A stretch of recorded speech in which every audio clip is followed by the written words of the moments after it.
Madam మన టీత్లో అన్నీ complaint చేస్తే ఏమని కంప్లైంట్ చేస్తాయి? ఏం కంప్లైంట్ చేస్తాయి? బ్రేకింగ్ న్యూస్, మన టీత్ అన్నీ స్ట్రైక్కి వెళ్ళిపోతాయి. మేడం సపోజ్ ఫ్రంట్ టీత్ ఇంటర్వ్యూకి వెళ్ళి అనుకోండి, అవి ఏమంటాయి? ఏమంటే సెల్ఫీస్లో అన్నిట్లో నేనే హీరో, కానీ బాటిల్స్ ఓపెన్ చేయడానికి కూడా నన్నే వాడేస్తారు. మేడం జ్ఞానదంతం ఏమంటుంది? ఏమంటది?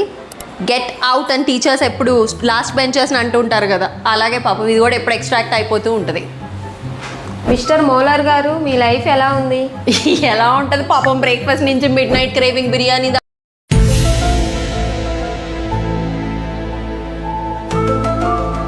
దాకా మొత్తం స్ట్రెస్ అంతా దాని మీదే కదా, మలిసిపోయి ఉంటుందిలే. మేడం ఆర్సీ చేసిన టూత్ ఏమంటది? ఫైనలీ పెయిన్ తగ్గిపోయింది. Sensitivity tooth? ఇంత జరిగినా కూడా కొంచెం కూడా ఎనామెల్ లాస్ గురించి ఆలోచించరా ఇంకా?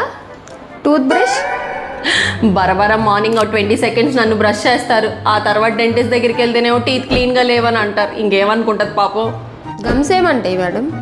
ఇంత బ్లీడింగ్ అవుతున్నా కూడా నన్ను పట్టించుకోవట్లేదని అంటాయి. ఇంకేమంటాయి? మీ టీత్కి ఇలాగే ఒక మైక్ ఇచ్చామనుకోండి, అవి మీకు థ్యాంక్ యూ చెప్తాయా లేదా డాక్టర్ దగ్గరికి వెళ్ళాలని చెప్తాయా? తెలుసుకోవాలంటే అసలు డెంటిస్ట్ దగ్గరికి వెళ్ళండి.